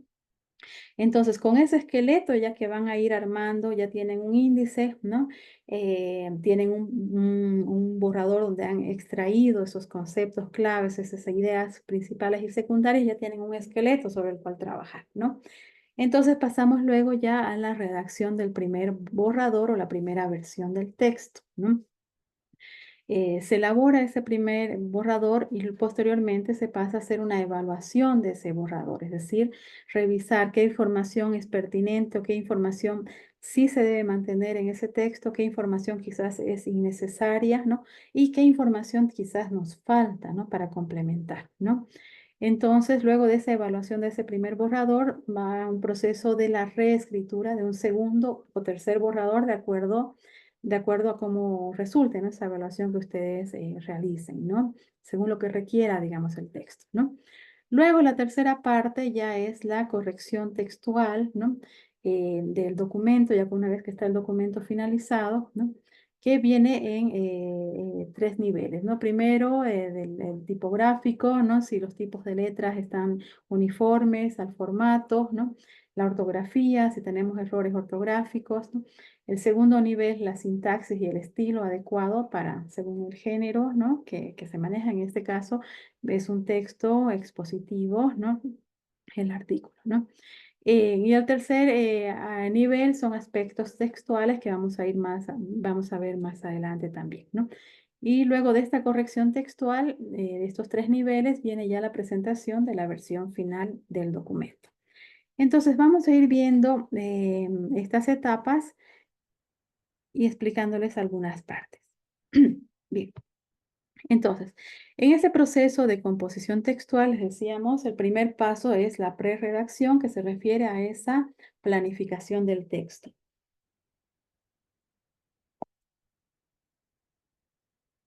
Entonces, la prerredacción es una fase que comprende una serie de acciones, ¿no? Para realizar antes de comenzar la actividad de la escritura, ¿no? La selección y límites del tema, ¿no? Es decir, sobre qué voy a escribir, ¿no? El tema debe precisarse y delimitarse de manera específica, ¿no? No conviene o no es conveniente plantearse temas demasiado amplios, demasiado generales, por ejemplo, el docente en el siglo XXI, ¿no? Como ese ejemplo, o sea, es un tema muy amplio, ¿no? Se podrían hablar tantas cosas, ¿no? Entonces, tratar de delimitar nuestro tema, así como lo hacen en la tesis, también, digamos, en el artículo, delimitar hasta dónde voy a hablar, ¿no? Hasta dónde voy a abarcar. Voy a hacer un resumen de todo lo avanzado en la tesis, voy a hablar quizás solamente de la parte teórica, voy a incluir también la parte metodológica y algunos resultados, ¿no? Tal vez voy a hablar solamente de algunos de los objetivos, voy a incorporar algunos de los objetivos de la tesis y otros que todavía no están muy desarrollados los voy a dejar para otro documento. Entonces, eh, ustedes tienen que analizar y definir, ¿no? Poner los límites al tema sobre el cual van a escribir. Luego la intención comunicativa, ¿no? ¿Para qué escribo? ¿No? ¿Cómo quiero que reaccionen mis lectores? Eh, qué, eh, ¿Cuál es mi objetivo? ¿No? ¿Cuál es mi intención al escribir este texto? ¿No? El objetivo, pretendo informar datos, esto estamos hablando un poquito en general, ¿no? Ustedes ya van a tener unos objetivos de investigación directamente, ¿no? Pero cuando hablamos en textos generales, por ejemplo, ¿cuál es el objetivo del texto, ¿no? Si se pretende informar datos, si se pretende exponer, explicar, informar, o si fuera un texto más argumentativo, por ejemplo, un artículo de opinión, si pretendo persuadir a los lectores sobre algún punto de vista, ¿no? Si pretendo argumentar, es decir, dar razones a favor o en contra, si pretendo describir, contar cómo es algo, o pretendo narrar, por ejemplo, en el caso de la autobiografía, el objetivo es narrar, ¿no? Partes importantes de la vida del autor, ¿no?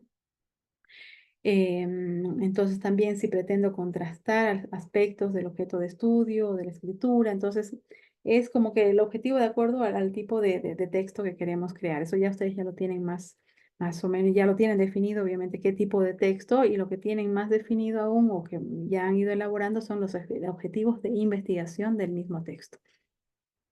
Definir el público también es parte de la prerredacción, ¿no? Para quien escribo, los redactores competentes suelen ser más conscientes de la audiencia y de las posibles situaciones en las cuales será leído su texto. Bien. En la parte de la prerredacción también se define el tipo de texto, qué tipo de género textual vamos a elaborar, ¿no? Como les mencionaba también anteriormente, el género textual condiciona aspectos de la escritura, ¿no? De acuerdo al perfil del lector, entonces se hace una selección del tipo de vocabulario que se va a emplear, del tipo de estilo que se va a emplear, ¿no? Entonces, cada tipo de texto se organiza de un modo particular de acuerdo también, o organiza sus contenidos de acuerdo al público objetivo que tiene, de acuerdo al tipo de texto que pretende elaborar, ¿no?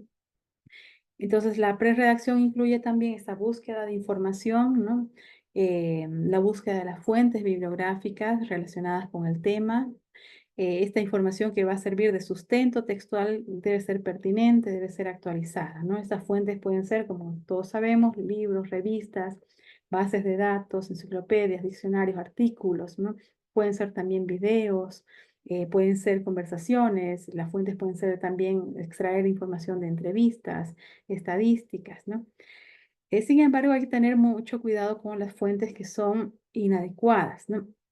Las fuentes inadecuadas son aquellas fuentes que quizás están desactualizadas, que son quizás poco confiables, o sea, que no tienen quizás un respaldo institucional, ¿no? O fuentes que no son pertinentes, ¿no? Entonces, cuando utilizamos este tipo de fuentes, quizás nos puede perjudicar un poco al trabajo final, ¿no?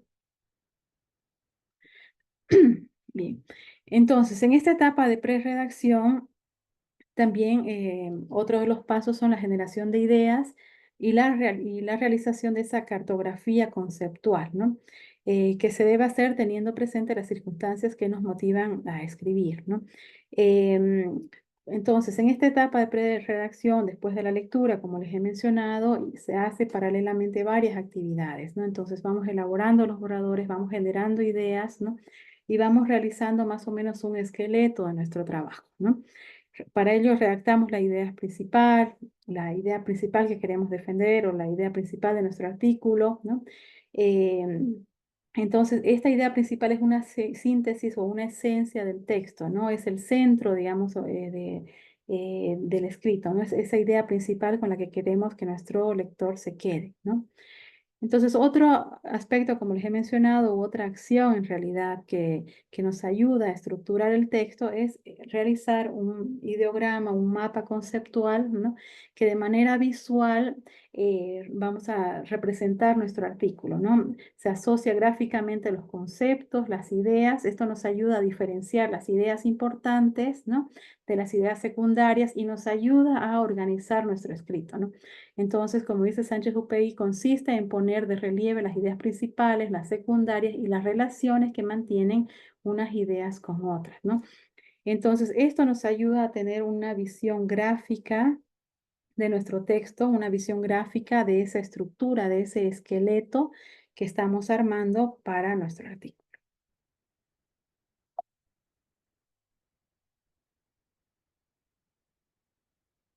Bien. Vamos a ver ahora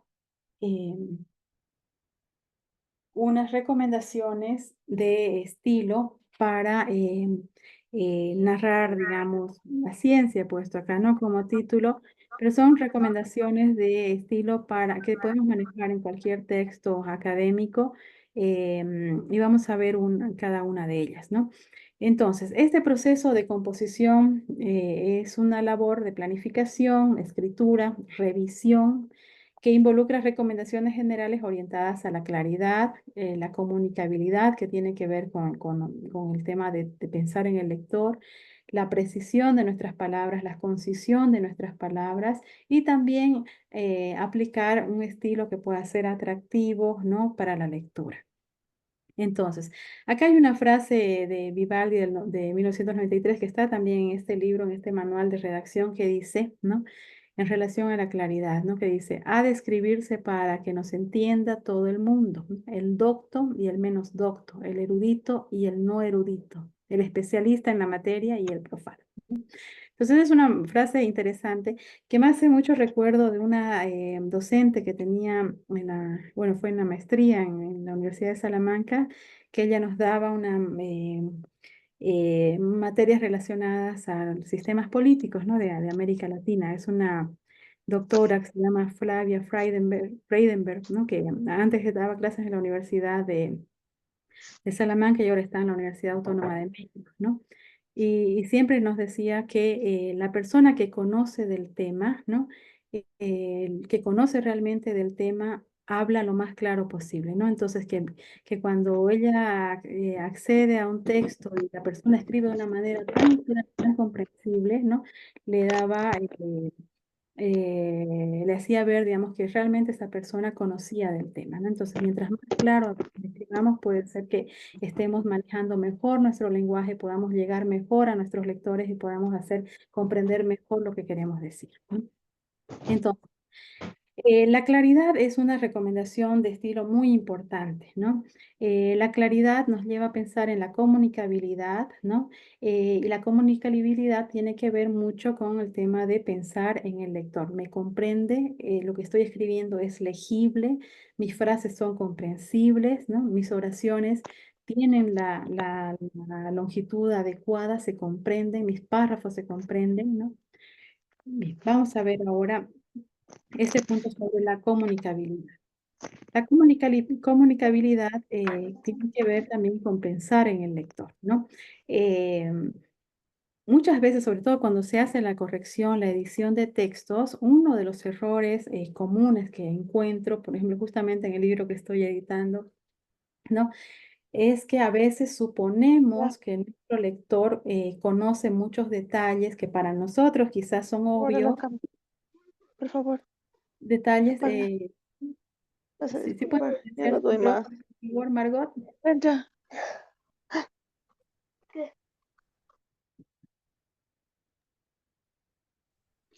Bien.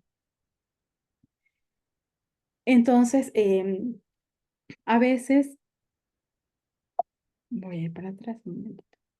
Bien, a veces suponemos que el lector conoce esos detalles, conoce esos hechos históricos y nuestro texto, cuando no estamos considerando que el lector puede ser que no conozca estos datos, entonces estamos haciendo nuestro texto un poco incomprensible, ¿no? Con falta de datos. Entonces, la comunicabilidad tiene que ver con pensar en el lector. No hay que suponer que el lector conoce de antemano el contexto que rodea a nuestro texto, ¿no? O que da por sentado algunas ideas o que tiene claridad sobre el significado de algunos términos, ¿no? Sobre todo si no se trata de lectores que son expertos en el tema, ¿no? Entonces, por ejemplo, este libro que estoy editando ahora, que es sobre minería, ¿no? Incluye muchos datos, así datos históricos, ¿no? Pero les falta poner notas a pie de página, aclaratorias sobre esos hechos, ¿no? Entonces, ese texto está pensado para un público general, ¿no? Y está pensado también para un público que pueda ser un público internacional que esté interesado en el tema de la historia de la minería en el país, ¿no? Entonces, pensando en eso, tenemos que incorporar, digamos, si estamos hablando, por decir, quizás cualquier evento histórico que para cualquier boliviano es un hecho que se sabe, digamos, ¿no? Que se conoce, pero pensando en un lector internacional siempre tenemos que poner esas notas aclaratorias, que no tiene que ser, digamos, una muy a detalle o muy extensa, sino simplemente complementar el dato, ¿no? Entonces, es necesario explicarle, precisarle, contarle al lector, ¿no? Tal como se hace una conversación, ¿no? Todos los elementos contextuales que necesita, digamos, nuestro texto, ¿no? También nos dice Sánchez Upegui, también tenemos que tomar en cuenta quizás no caer en el didactismo, es decir, ese didactismo extremo que hace que la lectura quizás sea pesada porque estamos explicando demasiado, ¿no? No hay que explicar demasiado, pero tampoco hay que ser tan breves, ¿no? Y no considerar que quizás nuestro lector no conoce algunos aspectos, ¿no? Bien. Entonces, otra recomendación de estilo para narrar la ciencia, para la escritura académica, es el criterio de la legibilidad, ¿no? Entonces, el lenguaje debe utilizarse con un criterio de legibilidad, los aspectos estrictamente verbales que facilitan la comprensión del escrito, ¿no? Entonces, ¿qué hace que nuestro texto sea legible? ¿No? Entonces, son algunos aspectos que nos ayudan a que nuestro texto sea legible. Son, por ejemplo, el uso de palabras y frases cortas, ¿no? Es decir, como les mencionaba hace un momento, no hacer oraciones demasiado largas, ¿no? En muchos textos que he leído, por ejemplo, de las autobiografías, se los he separado en diferentes oraciones, algunas frases que eran muy, pero muy largas y que podían dividirse en diferentes oraciones, ¿no?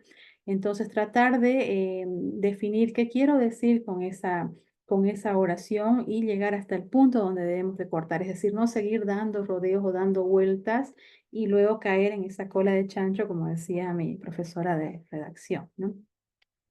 Entonces, el uso de frases, el uso de palabras y frases cortas, ¿no? Otros elementos, por ejemplo, que nos pueden ayudar para tener la legibilidad es el usar un lenguaje concreto, ¿no? Ilustrar con ejemplos si hay algunos aspectos que quizás son un poco complejos o que son abstractos, que son poco conocidos, entonces ilustrar, dar ejemplos para lograr una mayor comprensión, ¿no? Em, Recurrir también a estructuras que favorezcan la anticipación y que favorezcan también el hacer pausas, ¿no? Por ejemplo, tener títulos, ¿no? Tener subtítulos, tener como resúmenes de información. Por ejemplo, al cerrar un apartado, eso ya va más para los capítulos, por ejemplo, cuando ustedes van elaborando los capítulos para la tesis, ¿no? Cuando van a cerrar un apartado, tratar de hacer como que un resumen, ¿no? Como que redondear la información más importante que quieren, con la que quieren cerrar, digamos, ese apartado o ese capítulo. Entonces, tratar de hacer resúmenes para cerrar, ¿no? También recurrir a cuadros explicativos, a figuras, a tablas, son formas, son estructuras que nos ayudan a anticipar la información, a comprender mejor la información, ¿no? Otros elementos también que nos ayudan a la legibilidad es recurrir a los marcadores textuales, les voy a mostrar eso más adelante, y los conectores también, ¿no? Los conectores nos ayudan a conectar los párrafos, un párrafo con otro, y hacer que nuestro texto esté conectado, ¿no? Es decir, que esté cohesionado, que facilite la lectura y que haga que nuestra lectura sea fácil y no se vaya perdiendo el hilo, ¿no? Entonces genera los conectores textuales van a generar esa conexión del texto, ¿no? Bien. Entonces, recurrir a marcadores textuales y conectores para indicar el tipo de conexión que hay entre las frases y la función de un párrafo determinado, ¿no? La conexión entre un párrafo y otro y lograr la unidad del texto. Bien. Otro de los elementos que se recomiendan para otras recomendaciones de estilo para la escritura académica es la precisión, ¿no? La precisión que se refiere a desarrollar con rigor lógico las frases y emplear las palabras adecuadas. Esto implica clasificar y ordenar las ideas en el texto utilizado. Entonces, hay diferentes criterios que nos permiten ordenar las ideas, ¿no? Para que nuestras ideas en nuestro párrafo tengan una estructura que sea como que más lógica, ¿no? Por ejemplo, podemos utilizar criterios cronológicos, es decir, ordenar las ideas o los acontecimientos en el tiempo, ¿no? Entonces, si estamos haciendo una narración sobre algunas décadas, obviamente, ¿no? Entonces, ¿no? Tenemos un criterio cronológico donde narramos lo importante de cada década que queremos narrar. O, por ejemplo, si estamos narrando el proceso para la redacción para la elaboración de la metodología, entonces también tenemos unos criterios de paso a paso cómo hemos elaborado la metodología de nuestro trabajo, ¿no? También se pueden utilizar criterios espaciales, ¿no? Si estamos narrando algún aspecto, podemos tomar también estos criterios espaciales. Por ejemplo, si estamos hablando de alguna estadística, entonces podemos agrupar, digamos, regiones y hablar, por ejemplo, ¿no? En la región del altiplano hemos tenido estos resultados, en la región de los valles tenemos estos resultados, ¿no? En la región del oriente boliviano tenemos estos resultados. Entonces, son formas de cómo podemos ir agrupando nuestro texto con criterios espaciales. También otros criterios que podemos utilizar son criterios causales, es decir, las relaciones de causa y efecto, ¿no? También podemos utilizar criterios de proximidad semántica, ¿no? Entonces, relacionar algunos conceptos, ¿no? Podemos utilizar también otras formas más conocidas o a través de ejemplos podemos ir relacionando, digamos, unas ideas con otras, ¿no? Otra forma también de otros criterios que podemos utilizar, por ejemplo, son el de comparación y contraste, ¿no? Para mostrar ideas podemos mostrar las semejanzas que tenemos entre unos resultados, podemos mostrar las diferencias que logramos con otros resultados. Entonces son criterios de comparación y contraste que nos ayudan también a la presentación de ideas, ¿no? Y otro elemento también, u otra forma, ¿no? De otro criterio también puede ser el de exponer las ideas según la importancia que tengan, ¿no? Entonces podemos decir, en primer lugar, ¿no? Se han logrado estos resultados, o el concepto más importante relacionado a este tema es el siguiente, luego han surgido otros conceptos de menor relevancia como tal y tal, ¿no? Entonces, se pueden utilizar diferentes criterios para poder organizar nuestras ideas y que nuestro texto vaya siendo más claro y comprensible.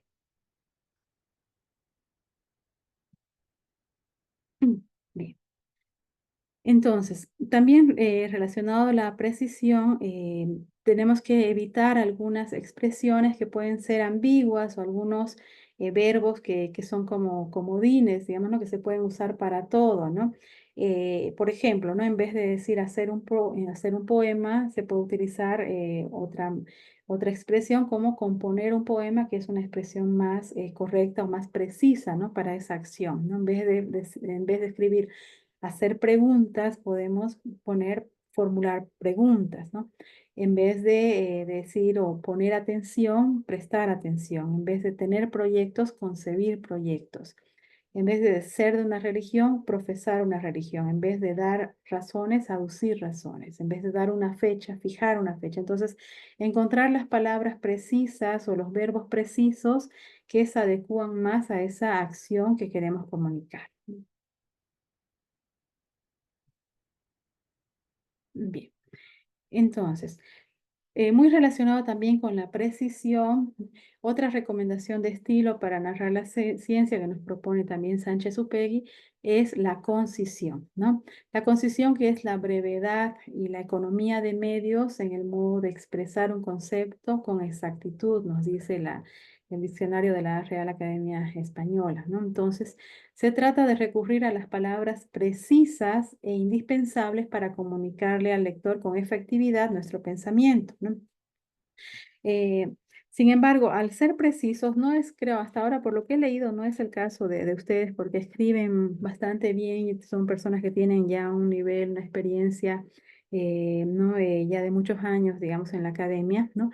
Pero en los estudiantes, y ustedes seguramente entre sus estudiantes del pregrado, seguramente hay muchos casos donde ya la redacción ya no es bajo un criterio de concisión, sino que parece un estilo telegráfico, ¿no? O sea, a una pregunta viene simplemente una frase de 3, 4 palabras y ya está, ¿no? Entonces, esto, según Sánchez Upegui, ya no es, digamos, concisión, sino que es un estilo telegráfico que indica que hay una pobreza expresiva, ¿no? Una dificultad para poder expresarse, ¿no? Con mayor amplitud, ¿no?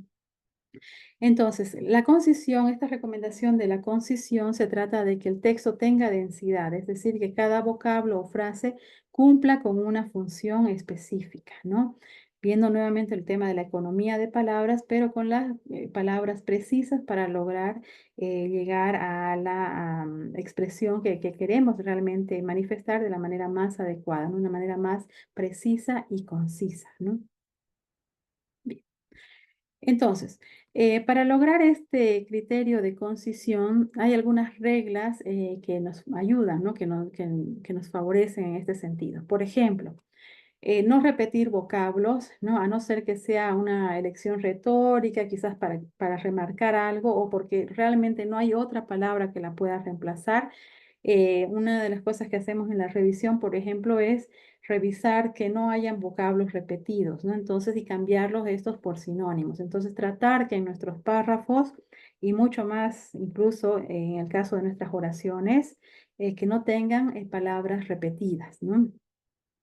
Evitar las muletillas, ¿no? Las palabras clichés, ¿no?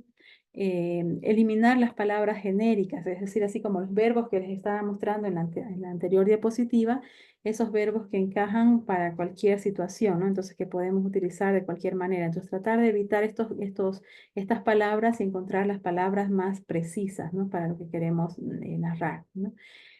Preferir las palabras concretas a las abstractas.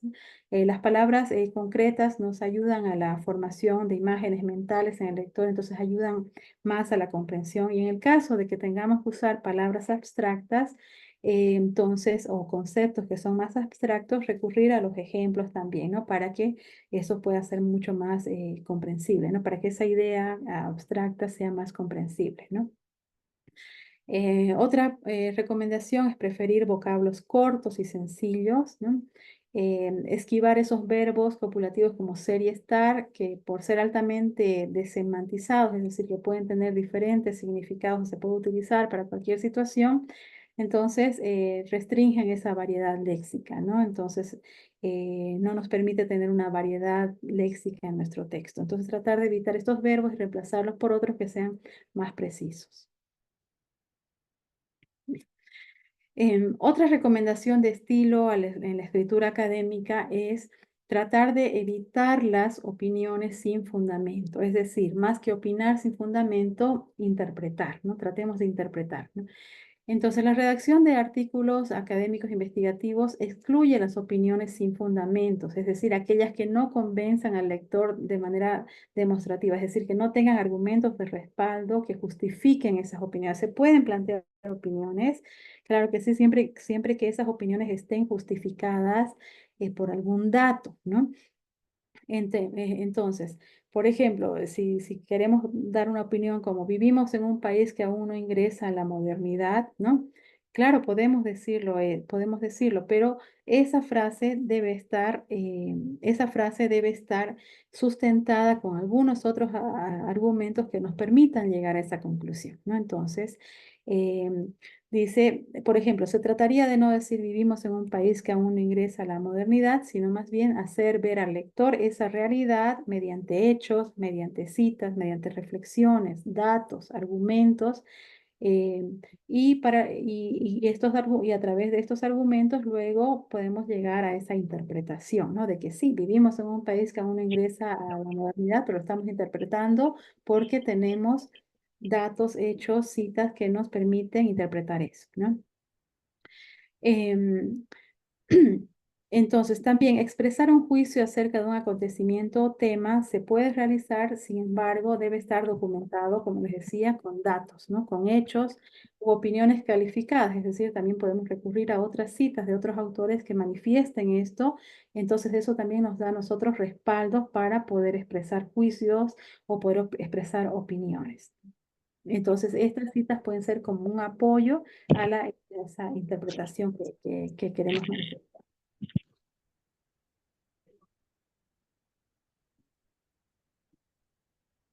A mí Bien, no me gusta. Nada me gusta.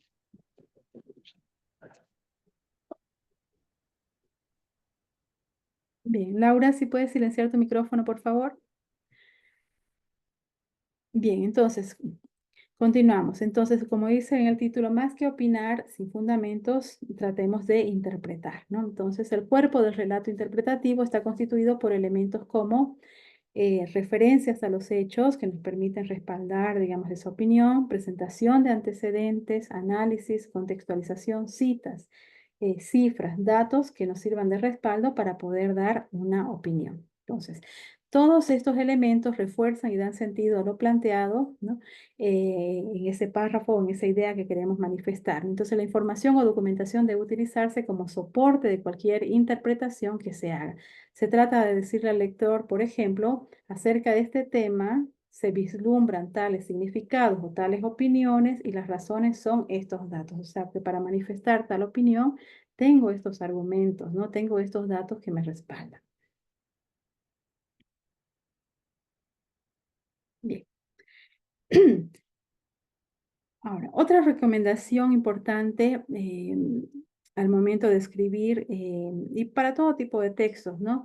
Pero también a veces se nos olvida en los textos académicos tener una buena entrada, ¿no? O sea, entrar de una forma relevante, de una forma que pueda atrapar al lector, ¿no? Entonces nos dice Sánchez Upey que los buenos textos de carácter científico y divulgativo pueden comenzar, al igual que se hace en el periodismo, en los artículos periodísticos o en las notas, siempre tenemos una entrada, ¿no? Tenemos una entrada, un cuerpo, tenemos un cierre, ¿no? Entonces en la entrada se ponen algunos elementos que pueden ser llamativos, que capten la atención del lector. ¿Por qué? Porque los medios de comunicación siempre están en esa competencia de poder capturar, digamos, o captar la atención del lector, ¿no? En el caso de los textos académicos, a veces olvidamos esa parte, ¿no? Porque tratamos de ser lo más objetivos posibles, tratar de no manifestar opiniones, posiciones, sino que tratar de ser lo más objetivos posibles, pero siempre podemos también tener una entrada que pueda llamar la atención, ¿no? Esa es una de las recomendaciones que nos da el autor. Entonces, lo que nos dice es que los buenos textos de carácter científico y divulgativo pueden comenzar, así como se hace también en el periodismo, con una entrada que según el estilo de quien escribe puede adoptar numerosas maneras, ¿no? Por ejemplo, empezar con una anécdota o una historia, comenzar con una afirmación sorprendente o un hecho, con un dato, algo relevante que pueda llamar la atención, ¿no? Comenzar quizás en nuestro texto planteando una pregunta, ¿no? Iniciar quizás con un ejemplo o con una metáfora, ¿no? O con una comparación.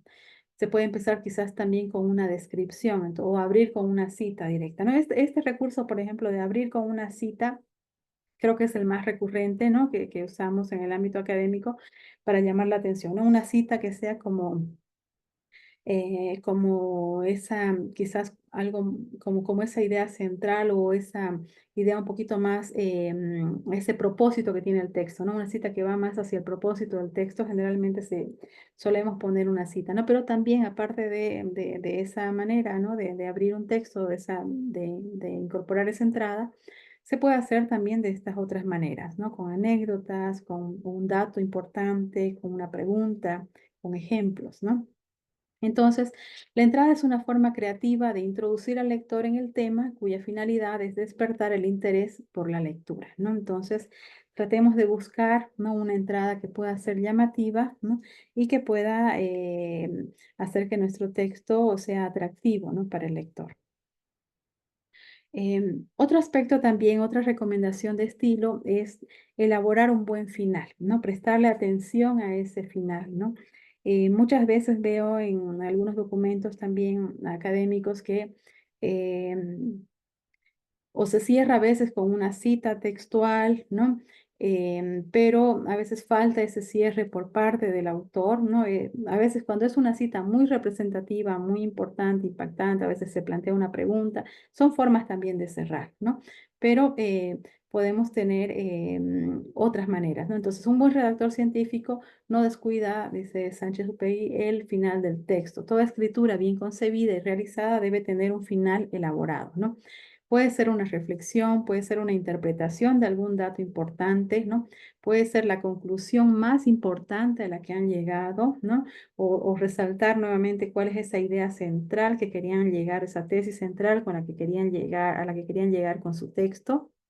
Es otra forma de cerrar, ¿no?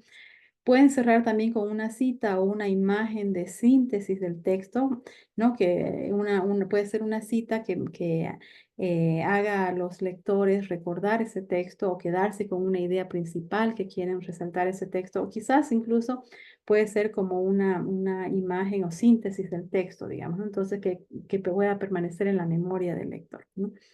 El final debe persuadir acerca de las ideas expuestas y llevar a la reflexión, ¿no?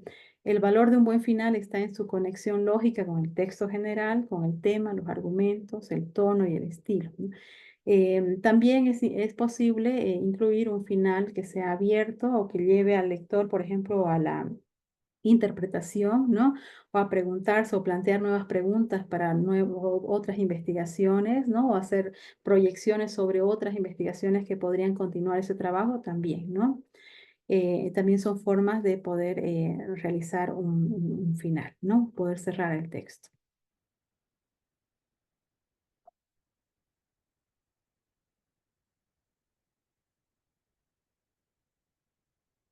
Bien.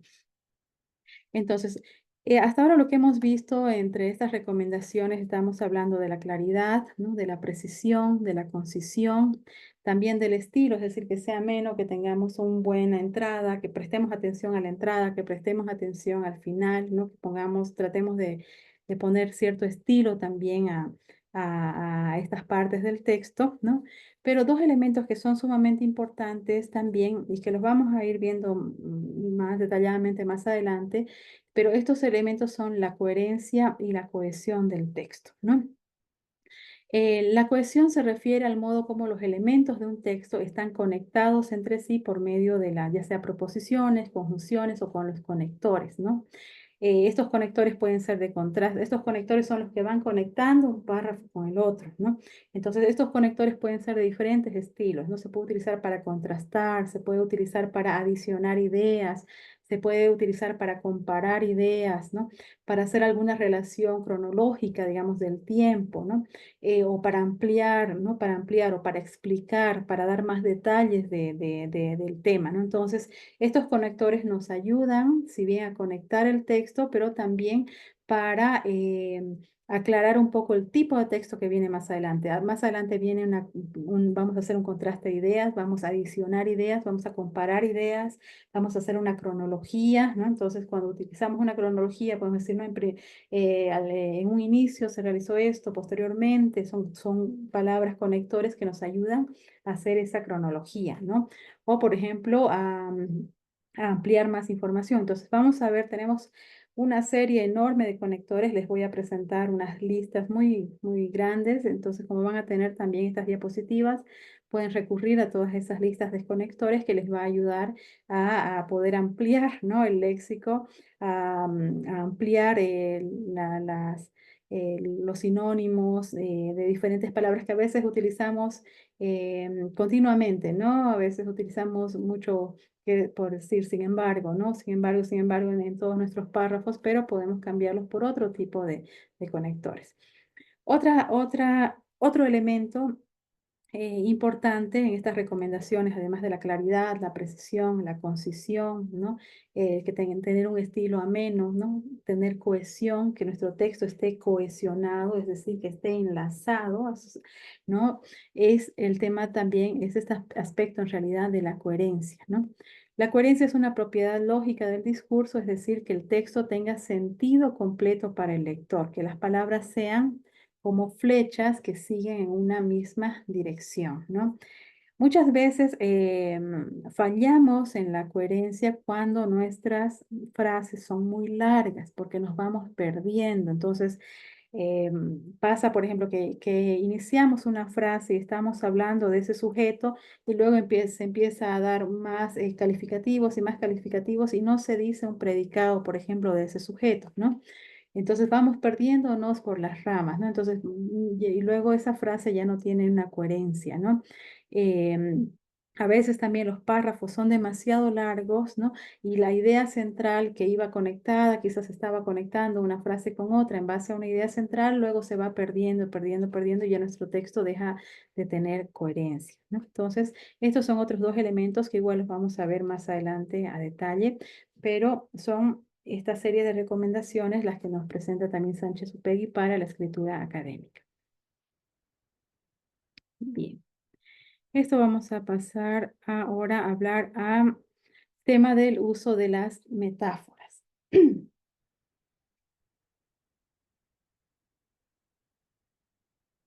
Bien.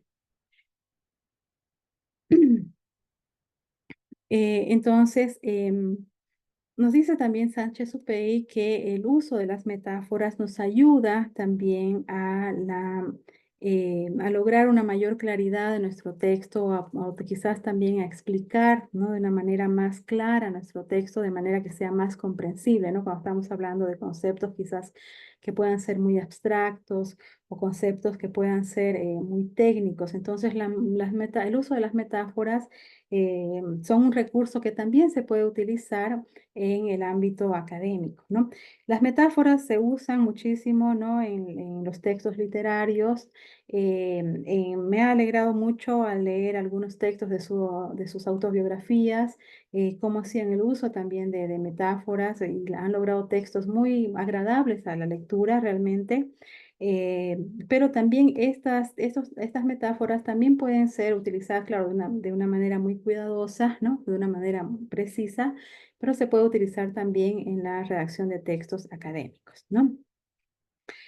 Entonces, ¿qué es una metáfora? Para Lakoff y Johnson, la metáfora es principalmente una manera de concebir una cosa en términos de otra, ¿no? Entonces surge de la inserción de un determinado contexto de una nota que proviene de otro distinto. Su función primaria es la comprensión. Entonces, las metáforas dan expresión a realidades abstractas en términos de otras más concretas, ¿no? Entonces nos muestran realidades más abstractas y nos las hacen comprender a través de otras realidades que son más concretas, ¿no? Entonces, la metáfora etimológicamente indica la posición de una cosa en lugar de otra, es decir, sustituir, trasladar, transferir, ¿no? Em, la metáfora también es concebir una cosa en términos de otra, ¿no? La metáfora surge de la inserción de un determinado contexto, de una nota que proviene de otro determinado contexto, ¿no? De otro contexto distinto. Es decir, usar palabras en un sentido distinto al que la tienen y esto nos ayuda a lograr una mayor comprensión. Em, por ejemplo, dice esta frase, ¿no? La metáfora nos dice que todo está en todas partes y cualquier cosa es todas las cosas, ¿no? Esta frase de Borges. Mediante la metáfora, una entidad absorbe a la otra, la contiene, la representa, ¿no? Em, es bien interesante, ¿no? Y vamos a ver que en diferentes áreas de la ciencia solemos utilizar las metáforas y que no es algo nuevo, ¿no? Sino que siempre las hemos utilizado, sino que quizás a veces no le hemos prestado mucha atención, pero en muchos de los términos, incluso los términos tecnológicos que usamos comúnmente, utilizamos metáforas para representar, ¿no? Estos aspectos. Entonces, las metáforas, además de su dimensión estética, desempeñan un papel importante en el conocimiento, puesto que son mecanismos de representación por medio de los cuales se comprende un nuevo significado, ¿no? Esto nos dice Coffey y Atkinson. Las metáforas son ideas madres, las llama Fernando González, que iluminan en unidad significativa todos nuestros actos, textos y costumbres. Como estrategia, los escritores recurren a las antiguas verdades arquetípicas para fortalecer y persuadir mediante su discurso al ciclo de la luz y la oscuridad, la vida y la muerte, las experiencias con los elementos fundamentales, agua, fuego, viento, tierra, nacimiento, muerte, tiempo, río, ¿no? Estos elementos que representan, ¿no? Cuestiones tan abstractas también representan, por ejemplo, otros aspectos más concretos, ¿no? Los críticos también buscan metáforas arquetípicas, las cuales actúan a través de las generaciones, estableciendo juicios o perspectivas sobre los temas a los que están vinculados. Por ejemplo, la oscuridad y la luz funcionan de manera arquetípica. La luz asociada a la supervivencia, la visión, el calor, lo positivo, el conocimiento, ¿no? Y por otro lado, la oscuridad relacionada o asociada a lo desconocido, lo confuso, ¿no? Lo vulnerable, ¿no? Bien.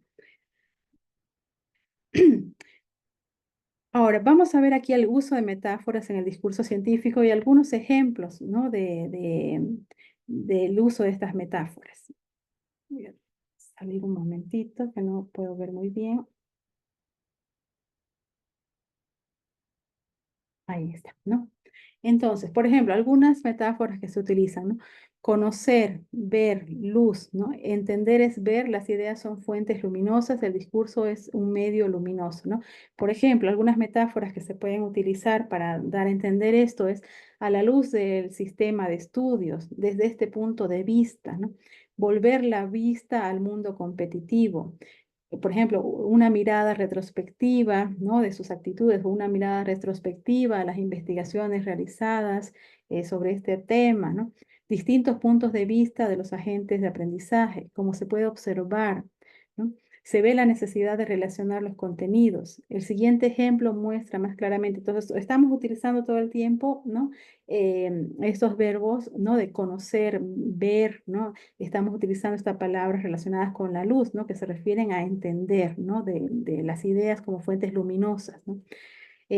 Otro ejemplo, en el tema de conocimiento relacionado a las plantas, por ejemplo, el conocimiento relacionado con plantas, ¿no?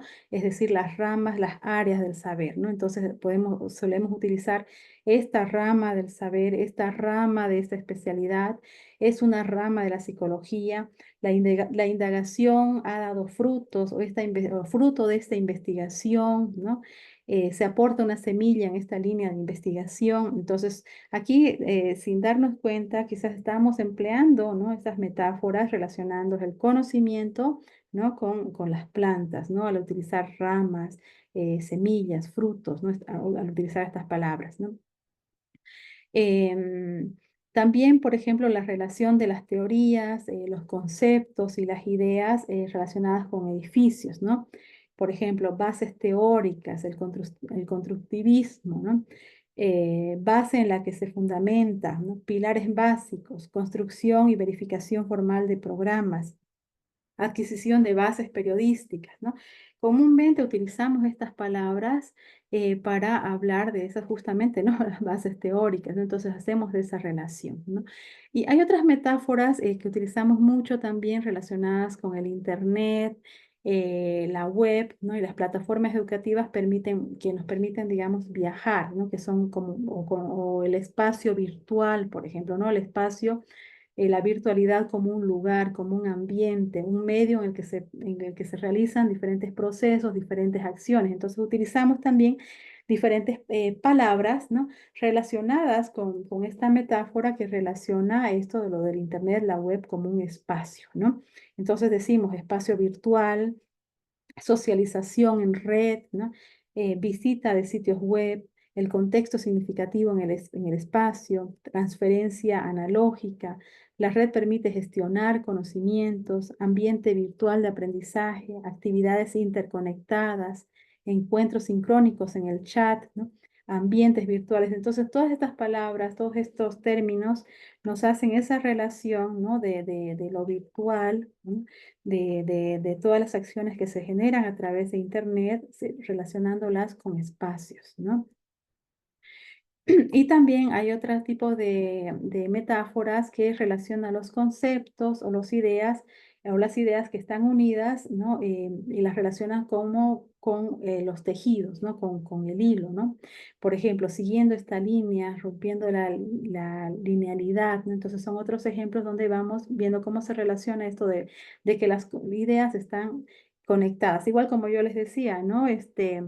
ustedes como autores son el hilo, el hilo conductor, ¿no? El hilo conductor que nos va narrando ese texto, ¿no? Entonces somos esos, vamos creando esos hilos conductores, no podemos dejar citas o una acumulación de citas, sino que tenemos que ir hilvanando ese texto, ¿no? Entonces enlazando, conectando ese texto, ¿no? También son otras formas otras maneras de utilizar esas metáforas que relacionan esa conexión de ideas con el tejido, ¿no? Con el hilo, ¿no? Entonces, bien, hasta aquí vamos a llegar el día de hoy. El día sábado vamos a continuar. Y bueno, si tienen alguna duda, por favor me escriben, así que voy a estar respondiendo también sus comentarios y dudas que tengan para el trabajo que tienen que presentar el día sábado, ¿no? Entonces he explicado un poco más sobre el tema del índice preliminar, ¿no? Sobre el tema del mapa conceptual. Espero que haya sido claro. Si hay alguna parte que no es clara, por favor me escriben, ¿ya? Muchísimas gracias. No sé, Doctorita, comentario. no va a llamar lista. Ay, sí, perdón, me he olvidado también el otro día, disculpen, me he olvidado por el tema del tiempo también, ha sido, denme un segundito. Ahora sí. Alfaro Bazán Boris Fernando.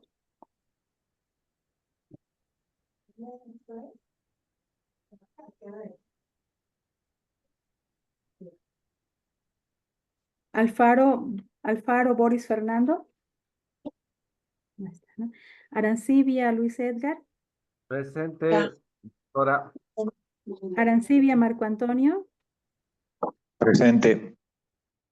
Nicanor Bustamante. Presente, doctora. Andrea Castro. Presente. Presente. Bien, gracias. Alex Céspedes Soto. Andrea Crespo. Presente, doctora. John Omar Delgado. Presente, doctora. Neisa Fernández Daza. Presente, doctora. Yuri Gutiérrez Montaño. Presente, doctorita. Marcelo Herbas. Sí, doctora, buenas noches. Buenas noches. Maya Herbas. Presente, doctora, buenas noches. Buenas noches. Eduard Herman. Presente, buenas noches. Buenas noches. Adrián Inturias. Presente. Bien. Ramiro Jordán. Presente. David López Quirós. Presente, doctora. Marcelo López Virgetti. Presente. Natalie Mamani González. Presente, doctora. Humberto Martínez Gómez. Buenas noches en línea. Simón Mercado Maldonado.